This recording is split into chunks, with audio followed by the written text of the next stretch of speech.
سلام جناب مهندس توفیقی. امروز میخوایم درباره مدیر محصول و مالک محصول تو تیم‌های تک حرف بزنیم. میخوام یه تعریفی از این دو تا داشته باشیم.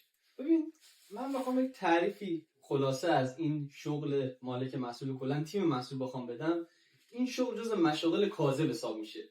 اینا اصولا انسانایی هستن که نقش یک واسط و دلال رو دارن توی سازمان. یعنی میان میگن که مدیر بچه‌ها اینو گفتن، بچه‌ها مدیر اینو چاپار بیکار دکور. دقیقاً. یعنی اینا کلا افرادی هستن که بود و نبودشون توی سازمان فرقی نداره. اگه یک هفته اینا نرن مرخصی نباشن، وقتی برمیگردن میگن چقدر دشتی طول کشید. فکر می‌کنن دستشویی بوده تا الان. واقعا چی شد که اصلا اینجوری شد؟ ببین به نظر من شرکت کوچیک ندارن چنین پوزیشنایی رو مثلا نیازی هم ندارن، به نظر کار درستم ندارن. شرکت بزرگ اینا اومدن بالاخره یه جایی رو گرفتن، فضا بزرگ و از این حرفا، گوشه ها خالیه. دیدی که گوشه های شرکت بزرگ همه خالیه. گفتن چیکار کنیم؟ بعد رئیس گفته که آی تدارکات، جناب تدارکات تشریف ببرین گلدون بخریم بیام بزنین اینجا. تدارکات رفته گفته آقا این تا گلدون باید اینجا بذاریم، هزینه‌اش میشه اینقدر، اینو بیام بزنیم. بعدش گفته که آقا بیا به جای این کار بکنیم، پولی که میخوان گلدون بدیم بالاخره اینا باید کودی بهشون داده بشه و فلان. خب واسه چیکار کنیم؟ رسیدگی داره. آره رسیدگی داره. آفرین. گفته چیکار بود آقا یه عده هستن که اینا رو استخدام کنیم بذاریم همین گوشه‌ها بشینن. قانعم هستن. یه همین جا رو چیز می‌کنیمش. ولی کاش همون گلدونه رو می‌ذاشتن. دقیقاً فقط یک فایده‌ای داشتن. دی اکسید کربن رو می‌گرفتن، اکسیژن می‌دادن بیرون. ولی اینا برعکسن. اکسیژن می‌گیرن، دی اکسید کربن میدن بیرون. حالا من می‌خوام بگم مثلا اینا باشن که چی بشه؟ ببین اینا هستن دیگه، اینا هستن. بعد رئیس یه جای رسیده تو سیر تکامل اینا، یه رئیس یه جای رسیده گفته که سرم شرکت بزرگ شده، سرم شلوغ شده، چیکار کنم؟ بعد من منشی میخوام. حالا ما چیکار کنیم؟ باید برای منشی گفته که یکی اومده بهش گفته جناب دکتر هستن این گوشه‌ها چند نفر نشستن اینا هستن، اینا رو بیاریم منشی شما بذاریم که یه سری کار شما رو انجام بدن. اومدن از همینایی که انتخاب کردن منشی این آقا رئیسه. آره گذاشتن منشی آقا رئیسه. آقا رئیسا بعدش هم گفته این داره کار من انجام میده، چرا ببین بگم منشی زشته؟ میگن یه منشی تونسته کار من انجام بده. اسمشو گذاشته عوض کرده گذاشته مدیر محصول. مدیر محصول اینجوری وجود اومده.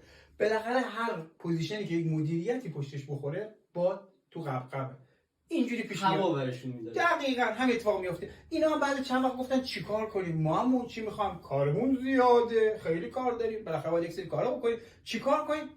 بالاخره اینا هستن دیگه، گناه هم دارن طفلی. بعد گفتن اون گوشه‌های دیگه یه عده دیگه هستن، اونا رو برداریم بکنیم منشی. دوباره همین سری طی شده. یکی از اون گوشه رو براشون گذاشتن منشی، بود آقا زشته بگم منشیه. بعد میگن یه منشی تونسته مثلا کارای یه مدیر محصول رو انجام بده. اینجوری که اسم اونم عوض شد مالک محصول.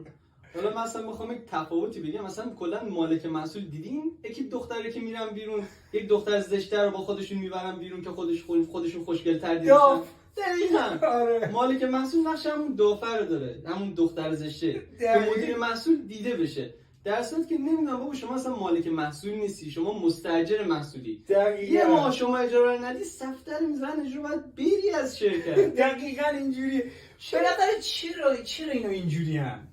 ببین به نظر من کلا اینا سه دستن. دسته اولشون به نظر من همین کامپیوتری هم. آره. همینا که کامپیوتر خوندن بالاخره آیتی خوندن، آیکیوشون جواب نداد.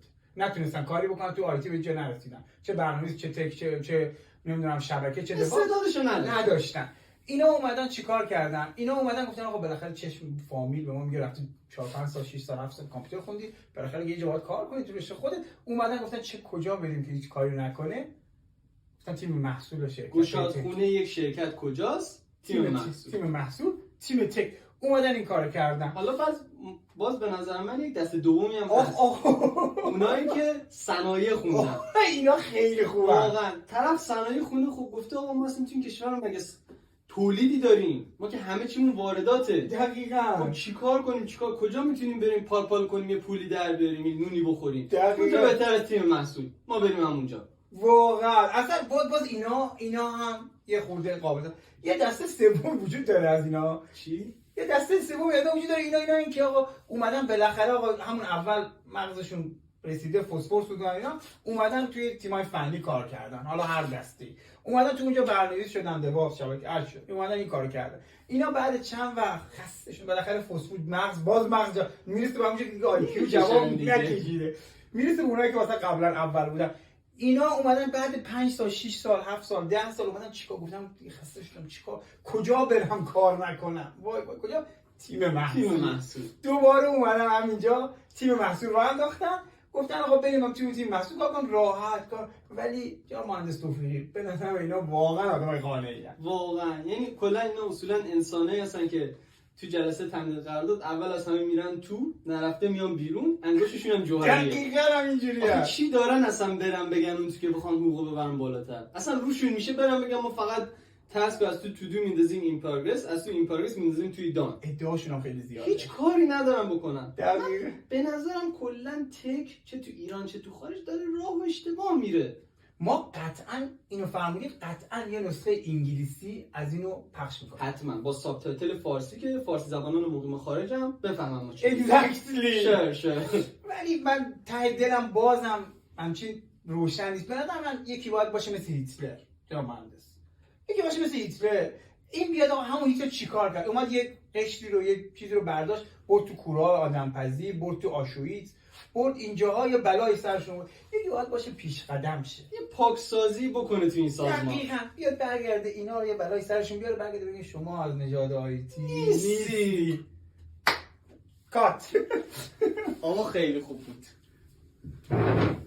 همه رو گفتیم، هیچی جا نموند. توپق